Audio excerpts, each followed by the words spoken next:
What's going on, everyone? The Draft Nerd here. If you're new to the channel, I make NBA draft / college basketball content. So if that interests you, make sure you go ahead and hit that subscribe button down below.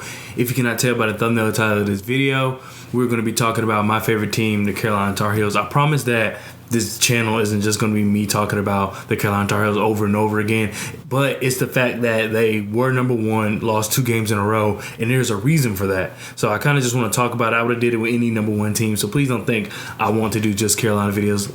In fact, give me teams to talk about in the description below. I actually am planning and researching for a video about Gonzaga, and also planning and researching for a video about Purdue. So if there are other teams or even draft players you want to talk about, let me know, because I also have a lot of videos coming out about a lot of draft prospects. But without further ado, let's go ahead and get into the video. So in this video, like I said, I want to talk about the problems with the Carolina Tar Heels. And if you're a Carolina Tar Heel fan, you know exactly what the problem is. So I'm probably just reiterating. And in fact, you may have come and clicked on this video just because you want to be like, I can't be the only person who sees this or think this. So I'm here to tell you not, because we're all thinking the same thing. So let's just talk about the overarching things. There's one, Caleb Love takes way too many hero ball shots. There was way too many times throughout the game. I'm not even talking about in the overtimes, even in the end of the second half. Throughout the game, where they would do a high pick and roll. Armando Bacot comes, set the screen. Caleb Love comes in, does a step back, shoots a 3, miss. Or he'll come up, same play, high pick and roll. Armando Bacot goes to his right, come up, shoot a mid range. And RJ Davis was doing that too. And it's just extremely frustrating because one, you're not hitting the shot, which is whatever. Basketball is literally a 50-50 chance the ball's going to go in. That's literally how basketball works. However, the shot's not falling all night, and yet you continue to take the shot.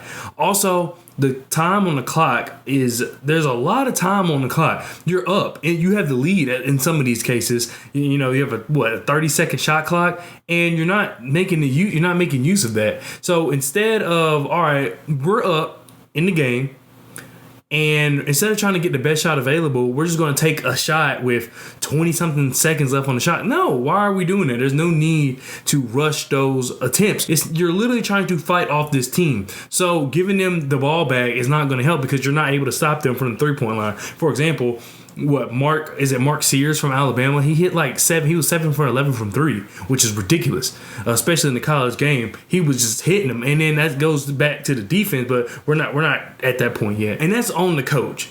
I get it that the players are the ones who are out there on making those decisions, but when you call timeout, Hubert Davis, you got to talk to those guys. You got to let them know we cannot take that shot. There's no reason. We'll talk about the end of the game.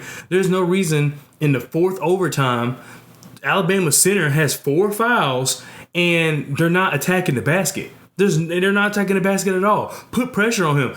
I think at the end of I'm pretty sure it was at the end of regulation.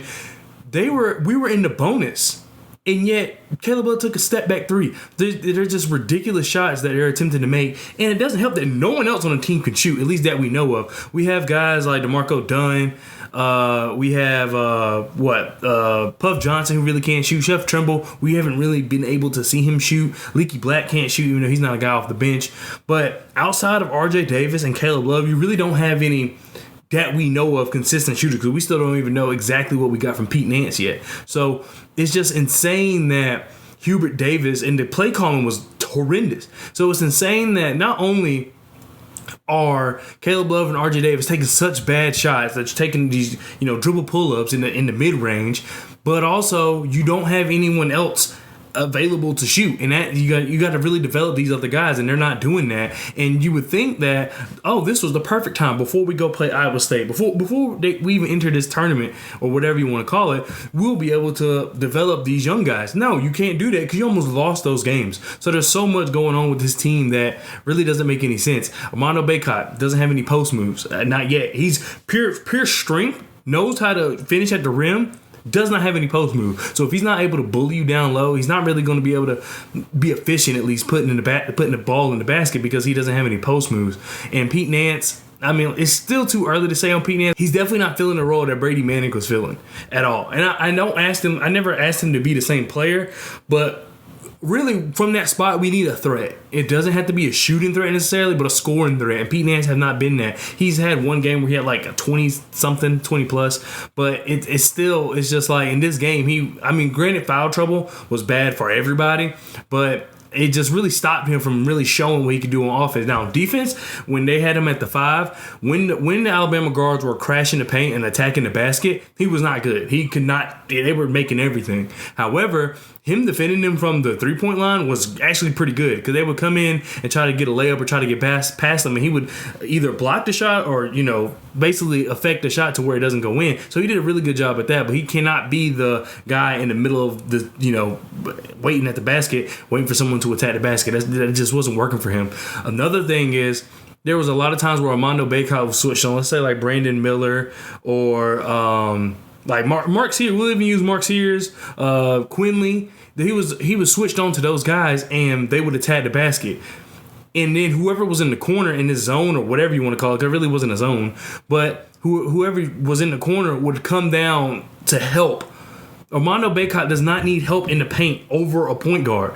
If anything, on the perimeter, for sure, he's not going to be as quick as these guys. But he does not need help in the paint when they're not going to go up. And if they do and they make it, fine, you take that. But what you don't want is an open 3 in the corner to someone who can shoot. And that's exactly what was happening throughout this entire game. That's exactly what happened in Iowa State. That's just exactly what happened this whole season, is that Armando Bacot gets switched on. Everybody wants to come down and help him in the paint, but you let him live. It's a guard. Even if it was Brandon Miller, who's 6'10", I believe, it's still, I like Armando Bacot chances at least to affect the shot. I'm not saying he's going to block it. I'm not saying that the person won't make it, but at least he has a better chance of defending the shot than you do if you're, RJ Davis or something. So please stop crashing down when Armando Bacot's on a guard, anybody, literally, I'll even if it's a center for whatever reason, dribbling from the perimeter, let him live. Armando Bacot has shown time and time again he can handle those situations, so there's no need for you to leave the corner or leave your man and then they hit a 3. I already mentioned this before, but I really want to go into it. Hubert Davis cannot call a play to save his life. So at the end of basically every single overtime and regulation,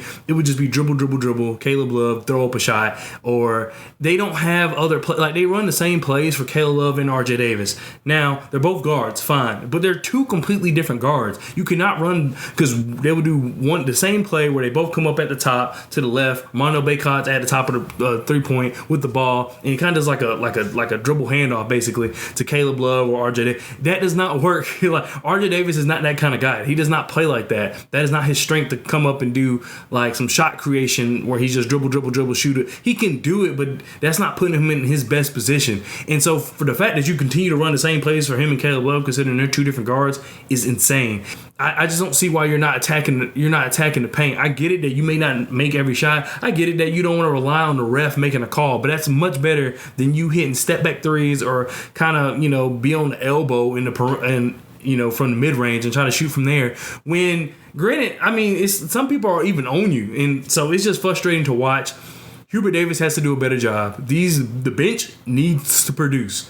And I don't know how that's going to happen between now and the end of the season, because this was the time to do that. So you're going to have to give these guys more minutes, whether you like it or not. The team's just going to have to just hurt, and to be honest, because there's no way we can take this team playing the way that we're playing now, so top heavy, and expect anything better to happen. So it's best to try to correct it now and then see where you get in the future. But let me know if I'm crazy. Let me know. You could be a North Carolina hater and you could love to see this, and that's fine. It is what it is. The college basketball all about rivalries and stuff, so it's fine.